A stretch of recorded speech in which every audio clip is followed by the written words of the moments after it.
my name is Larissa, and this is the third video where I'm talking about what I consider to be the main difference between the Latin culture and the American culture, the culture of the United States.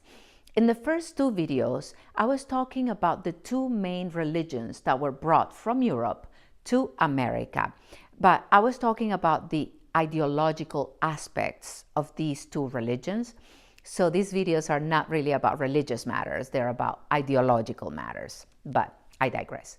So the two main religions that were brought were as follows. For more details, you can watch the other two videos, but a summary. The Protestants, the followers of Martin Luther, the Catholic Church, which at the time was influenced by the ideology of the Inquisition. The ideology of the Protestants places the power on the principles, makes it accessible to the people. Therefore, this ideology empowers the individual. And in my opinion, there's an emphasis in the resurrection aspect of the journey of Jesus Christ. The ideology of the Catholic Church, on the other hand, places the power on the authority figures. People with ecclesiastical authorities had the power. And in my opinion, it had a strong emphasis in the crucifixion aspect of the journey of Christ. There is a glorification of the crucifixion, in my opinion. So the ideology of the Protestants was brought to the United States. The ideology of the Catholic Church was brought to Latin America. So now I'm going to talk about three specific social practices that I think are a direct manifestation, a direct expression of these two very different ideologies. So let's talk about them. The first thing is this. In the Latin culture, people rarely, if ever, say, I disagree with you. Instead, they say, you're wrong, you're mistaken. Having the ability to have contrasting viewpoints in daily conversation is really difficult to have in the Latin culture. And I think it's because of this concept of the celebration of the individual that we didn't really inherit at the beginning of our culture. One of the first things I heard when I came to the United States is that somebody told me, you're entitled to your opinions and you're entitled to your feelings. And I was like, what? Are you sure? I have a lot of opinions and a lot of feelings. I thought that was very profound because I never heard those things when I was growing up. And here's the thing. I think that, what are we? We're not the way we look or our possessions. We are our thoughts and our feelings. And what we choose to do with those thoughts and feelings, our actions, that's what makes us who we are. So if those opinions and feelings are not respected, then we have a dissolution of the individual. And also the creative ideas, the imagination, our dreams, the inventions, all those, they come from a spiritual realm. That's why it's called inspiration, because we are in spirit. But they come to us through our minds and our hearts. They land in our minds and our hearts, so to speak. So if those thoughts and feelings, if they're not respected, if they're not celebrated, then those dreams and inventions and creative ideas, they disintegrate, they evaporate before they have a chance to exist. So that's why I think it's very important to celebrate the individual. I think that being one of the most important reasons. And also, when people say, you're wrong, yes, I'm wrong, I think it gives us an opportunity to reenact this ritual, the symbolic crucifixion, which is a ritual that we have inherited from the beginning of our culture. We have been infused with that. And so I think we're subconsciously addicted to it. Like we feel that we are doing our social duty by reenacting this ritual that we have inherited. The second thing is this.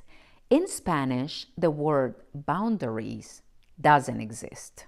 And it doesn't exist for a reason.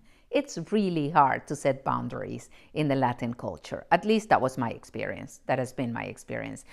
And if you're a woman, forget it. You have to do what the society tells you or your family tells you, and why didn't you clean up and blah, blah, blah. But I digress. The point is, it's hard to set boundaries in general.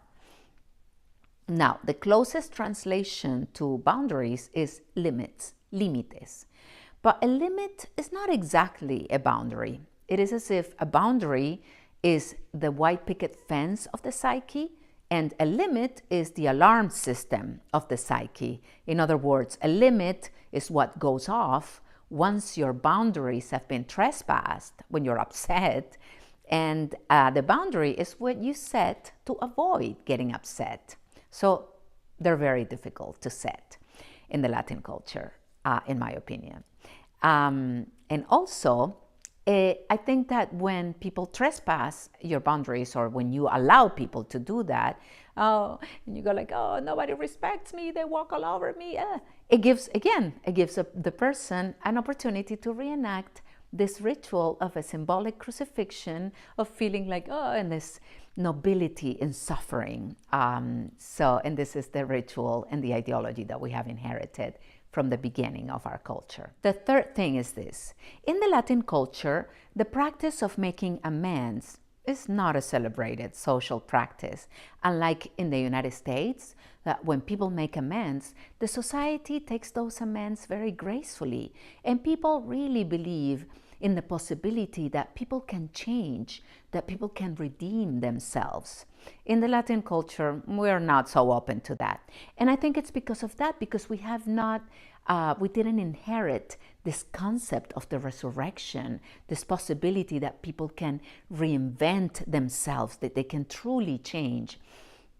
And when you say, I'm sorry, I made a mistake, people tell you things like, mira, mijita, la gente no cambia.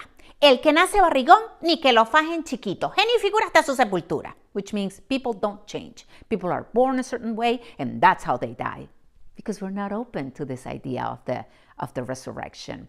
And also, if you say, I made a mistake, I'll do things differently next time, people tell you things like, mira, la gente tiene que pagar por sus errores, chica, porque es que si no, no aprenden. Like, people have to pay for their mistakes. Otherwise, they don't learn. And again, when people go like, you made a mistake. Yes, I made a mistake. Gives people an opportunity to reenact, again, subconsciously, this ritual of the symbolic crucifixion that we inherited from the Inquisition, the ideology of the Inquisition.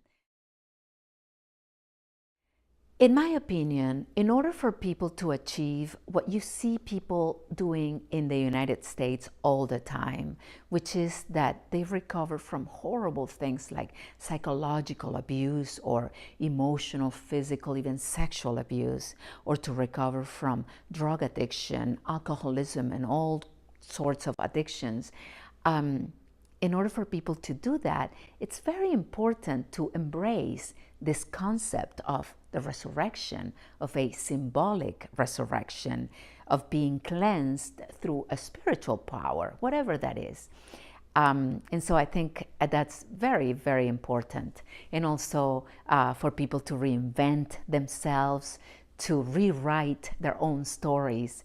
All those things are a form or variations on the theme of the resurrection. They're symbolic resurrections. And also, in order for people to come up with new ideas, inventions, new products, and things like that, it's very important to embrace this concept of the celebration of the individual.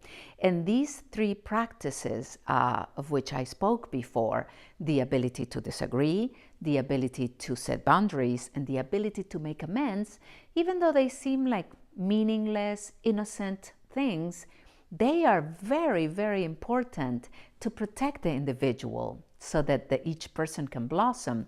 Like when you have a garden and you protect it so that everything can flourish and grow and blossom. Likewise, these practices protect the individual so that people can flourish and blossom and they can become who they are meant to be in this world. So yes, those are my thoughts. Thank you so much for watching.